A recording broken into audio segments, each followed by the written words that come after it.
Romains 8, une parole qui peut transformer votre journée. Il y a des moments où le cœur est lourd, où les combats semblent interminables et où l'on se demande si Dieu est encore à nos côtés. Si vous traversez une saison difficile, prenez quelques instants pour écouter cette parole. Le chapitre 8 de l'Épître aux Romains est l'un des plus puissants de toute la Bible. Il nous rappelle que la grâce est plus forte que la condamnation, que le Saint-Esprit marche avec nous chaque jour et que rien, absolument rien, ne peut nous séparer de l'amour de Dieu. Ouvrez votre cœur et laissez cette parole vous fortifier. Romains 8, 1.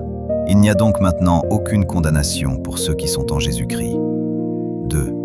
En effet, la loi de l'Esprit de vie en Jésus-Christ m'a affranchi de la loi du péché et de la mort. 3. Car chose impossible à la loi, parce que la chair la rendait sans force, Dieu a condamné le péché dans la chair, en envoyant, à cause du péché, son propre Fils dans une chair semblable à celle du péché. 4. Et cela afin que la justice de la loi fût accomplie en nous, qui marchons non selon la chair, mais selon l'Esprit. 5. Ceux, en effet, qui vivent selon la chair, s'affectionnent aux choses de la chair, tandis que ceux qui vivent selon l'Esprit s'affectionnent aux choses de l'Esprit. 6. Et l'affection de la chair, c'est la mort, tandis que l'affection de l'Esprit, c'est la vie et la paix. 7. Car l'affection de la chair est inimitié contre Dieu, parce qu'elle ne se soumet pas à la loi de Dieu, et qu'elle ne le peut même pas. 8. Or ceux qui vivent selon la chair ne sauraient plaire à Dieu. 9. Pour vous, vous ne vivez pas selon la chair, mais selon l'Esprit, si du moins l'Esprit de Dieu habite en vous. Si quelqu'un n'a pas l'Esprit de Christ, il ne lui appartient pas. 10. Et si Christ est en vous, le corps, il est vrai, est mort à cause du péché, mais l'Esprit est vie à cause de la justice. 11. Et si l'Esprit de celui qui a ressuscité Jésus d'entre les morts habite en vous, celui qui a ressuscité Christ d'entre les morts rendra aussi la vie à vos corps mortels par son Esprit qui habite en vous. 12. Ainsi donc, frères, nous ne sommes point redevables à la chair pour vivre selon la chair. 13. Si vous vivez selon la chair, vous mourrez. Mais si par l'Esprit vous faites mourir les actions du corps, vous vivrez. 14. Car tous ceux qui sont conduits par l'Esprit de Dieu sont fils de Dieu. 15. Et vous n'avez point reçu un esprit de servitude pour être encore dans la crainte, mais vous avez reçu un esprit d'adoption par lequel nous crions « Abba, Père ». 16. L'Esprit lui-même rend témoignage à notre esprit que nous sommes enfants de Dieu. 17. Or, si nous sommes enfants, nous sommes aussi héritiers, héritiers de Dieu et co-héritiers de Christ, si toutefois nous souffrons avec lui, afin d'être glorifiés avec lui. 18. J'estime que les souffrances du temps présent ne sauraient être comparées à la gloire à venir qui sera révélée pour nous. 19.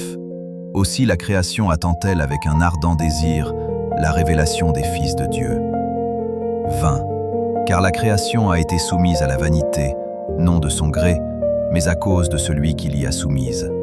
21. Avec l'espérance qu'elle aussi sera affranchie de la servitude de la corruption, pour avoir part à la liberté de la gloire des enfants de Dieu. 22. Or, nous savons que, jusqu'à ce jour, la création tout entière soupire et souffre les douleurs de l'enfantement. 23. Et ce n'est pas elle seulement, mais nous aussi, qui avons les prémices de l'Esprit, nous aussi nous soupirons en nous-mêmes, en attendant l'adoption, la rédemption de notre corps. 24. Car c'est en espérance que nous sommes sauvés. Or, l'espérance qu'on voit n'est plus espérance. Ce qu'on voit, peut-on l'espérer encore? 25. Mais si nous espérons ce que nous ne voyons pas, nous l'attendons avec persévérance. 26. De même aussi, l'Esprit nous aide dans notre faiblesse, car nous ne savons pas ce qu'il nous convient de demander dans nos prières. Mais l'Esprit lui-même intercède par des soupirs inexprimables. 27. Et celui qui sonde les cœurs connaît quelle est la pensée de l'Esprit, parce que c'est selon Dieu qu'il intercède en faveur des saints. Nous savons du reste que toute chose concourt au bien de ceux qui aiment Dieu, de ceux qui sont appelés selon son dessein. Car ceux qu'il a connus d'avance, il les a aussi prédestinés à être semblables à l'image de son Fils, afin que son Fils fût le premier-né entre plusieurs frères. Et ceux qu'il a prédestinés, il les a aussi appelés.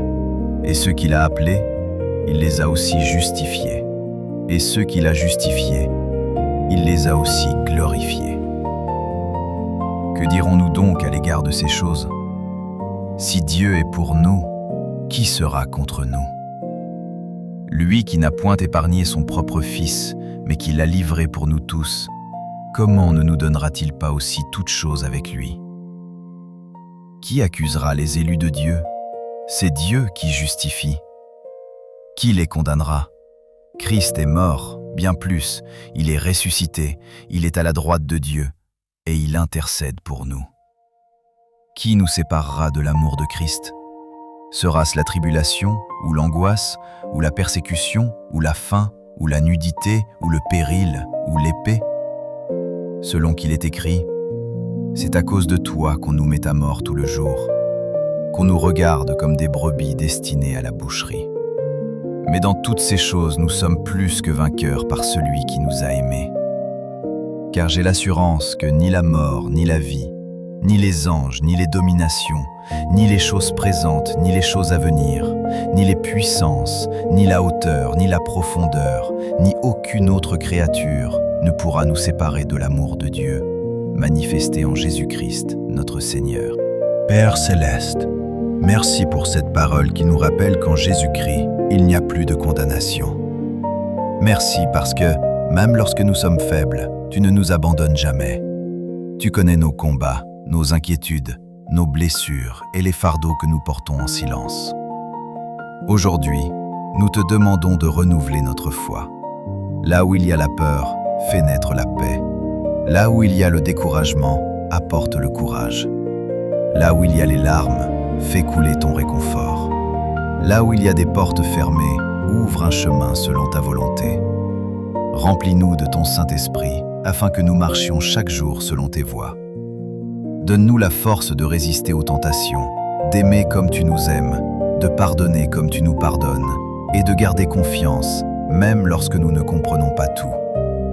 Nous te confions nos familles, nos enfants, nos parents, nos amis, et toutes les personnes qui souffrent.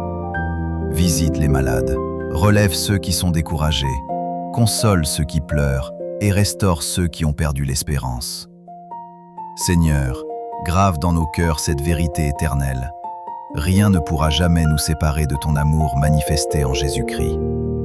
Que cette certitude nous accompagne aujourd'hui, demain et pour toujours. Nous te rendons toute la gloire, tout l'honneur et toute la louange. Au nom puissant de Jésus-Christ. Amen. Quelle que soit la saison que vous traversez, souvenez-vous de cette promesse.